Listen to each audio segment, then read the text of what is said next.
Viskas gerai, patikrinom, saugu galėsi taip.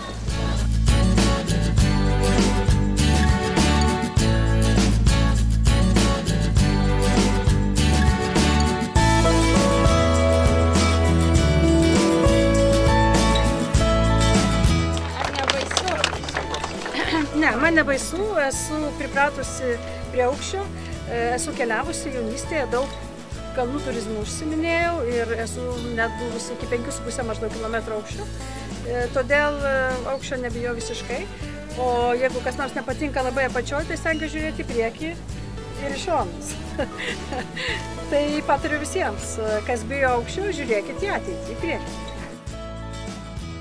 Geras įspūdis, labai adrenalino yra, truputį bokšte. Tiesą pasakius, iki pat bokšto viršūnės tai neužlipau, nes, nejaukoka buvo, dar su mažu vaiku tai nebelipam viršai, o šiaip tai labai įspūdinga. Labai įdomu, tikrai labai naujas dalykas ir jisai bus įdomus tiek mūsų žmonėm, tiek aišku ir svečiam. Iš kur Jonai atvykai? Tai garsiau. Iš Liuksemburgo. Labai puikus statinys, mes labai džiaugiamės tuo darbu ir ta idėja, kuri pilnai įgyvendinta. Ir dar vienas traukos objektas bus Anykščiuose ir Anykščių rajone. Ir Lietuvoje be abejo. Tai mūsų turizmo tą sektorių išplės ir mes turbūt dar vieną žingsnį padarėm, kad būtų, reiškia, dar vieną žingsnį link kurorto. Nes Anykščiai yra kurortinė teritorija ir dar keletas objektų ir mes tikrai tapsim neatpažįstami nuo anksčiau ir bus labiausiai lankytinas miestas Lietuvoje.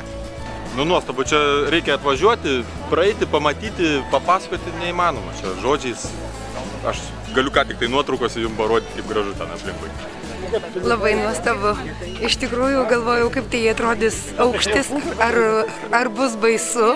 Na, pačioje aukščiausioje vietoje, turbūt jau čia į pabaigą, žiūrint į žemę šiek tiek pasidarė baisu ir jaučiasi judėjimas. Bet iš principo tai iš tikrųjų labai įdomu ir aš nevažiavau liftu, leidausi laiptais, kad tiesiog to adrenalino dar galėčiau pajusti. Labai geri įspūdžiai. Antras Eifelis. Lietuvos Eifelis. Čia kas buvai Lietuvos Eifelis, sakysim.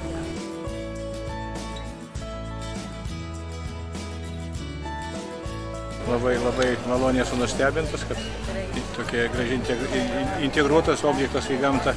Į Šilelį, manau, čia negėda bet kokį svečią atsivežti, bet kokį draugą. Ir manau, kad tikrai bus daug suinteresuotų, norėčiau pamatyti, kaip galima nežalojant gamtos, kartu ją grožėtis, ją domėtis, ją pajausti. Įdomi.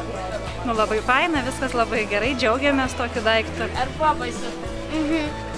Įspūdžiai puikus. Iš tikrųjų galėtų būti truputėlį ilgesnis, bet kaip pirmam kartui tikrai labai nustebino. Aš toks kaip ir stebėtojas visą laiką, kaip rajono tarybos narys visą laiką. Statybos eigoje visą laiką žiūrėjau, kaip saugomi medžiai, viskas labai patikima firma ir aš skaitau, vienintelis Anykščiuose objektas taip kokybiškai pastatytas. Nei vieno defekto, niekur negalima būtų prisikabinti. Viskas idealiai, aukščiai viskas, saugumas užtikrintas ir tikėsimės, kad Anykščiai bus patrauklus šitas objektas. Ypač vestuvininkam aš tikiu, kad. Welcome to Lithuania. Welcome to Lithuania. Welcome to Lithuania, the land of the beautiful Anykščius. Welcome to Anykščius. Welcome to Anykščius. Yeah.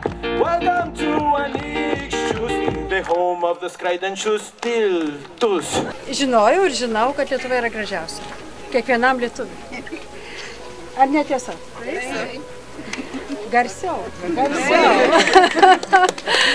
Iš ties tenka labai daug keliauti ir labai gražus visos šalis, bet grįžti į Lietuvą ir čia yra brangiausia. O toks renginys, Anykščiai, su tokiu gražiu šileliu, kurį jau mes senai apdainavom ir mūsų dainiai aprašė. Iš ties labai džiaugiuosi, kad toks objektas čia yra, kad žmonės galės visais metų laikais, nes medžiai ir miškas gražus visada. Ar tai saulė, ar tai karšta, ar tai lyja, ar sniegas, ar gražus auksinis ruduo. Visada čia bus gražu.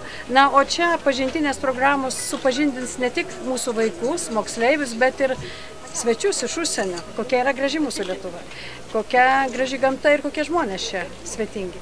Tai labai džiaugiuosi, kad tokių objektų turime, kad turime ko didžiuotis ir kad sugebame tikrai sėkmingai panaudoti ne tik savo, bet ir europinę pagalbą, nes čia yra kombinuota programa, beveik 80% yra europinių lėšų, likusios valstybės biudžeto ir savivaldybės. Tai labai tikiuosi, kad savivaldybė išlaikys tą kokybę, tą ritmą, tą priežiūrą ir visi galės džiaugtis. Visi visada. Galiu pasakyti, kad labai patiko, tikrai spūdingas takas. Tikrai buvo labai įdomu pasižiūrėti gamtą iš viršaus. Garsai labai, tikrai labai tokia įspūdinga aplinka ir labai ačiū, kad padarė tokį taką.